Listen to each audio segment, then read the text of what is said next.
everybody, Sandy Hodgkins here from West Meadow Farm in Bradford, New Hampshire. And I wanted to remind you this Sunday from 11 until 1 or 2 o'clock, we're going to do that Shoot the Shit gathering. So you can bring your tack and kind of get it washed up. And we'll have a little, some tables set up, and I was going to do a beef stew. And just bring something to share if you want. Not pretty informal. But this little exercise that I did here is something that I learned from Dave Ellis years and years ago. It's just 4 simple cones, and the goal is that the horse's hindquarters pass through before the front end. And you can start off by doing it as a leg yield, so the head is kind of facing away or straight. And then you want to get so that the horse's head and the hindquarters are headed in the same direction. So for me, the first part is, do I understand how to let my horse know that that's what I'd like, right? And then we can kind of put the pieces together, and he can kind of understand how he needs to prepare himself to be able to do this maneuver.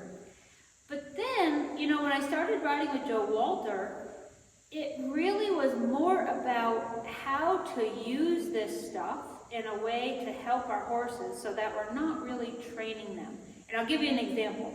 So this little exercise here you can do, say you're out on the trail and your horse is getting really quick. Say they want to go home, or they're headed to another horse or something like that.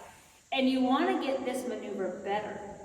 Well, it's a great time to work on it because you have the life of your horse, and now you just have to direct it. Where in a scenario like this, in the indoor, I have to create life and then I have to direct life. So when you're outside and your horse has some extra energy, then you can use it, and pretty soon, because it's a pretty difficult maneuver, they will start to slow down on their own. And then you say, great, good idea, me too. Another way you can use this is if you have a horse that maybe isn't very forward, like is kind of slow, and you'd like him to go a little faster. So you can work on this because it's a little bit harder than just walking straight.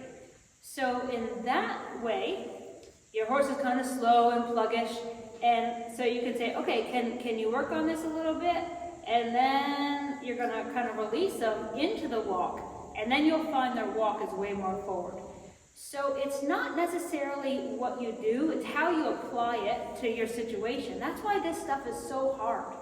We're going to talk a little bit more about this on Sunday, and I'm going to be talking about the pop-up clinics that I'm going to be doing this summer. It's only going to be 8 people, so the first 8 people that sign up, you're in, and we're going to work on whatever you want to work on. We can work on liberty, we can work in the arena, outside, the obstacles.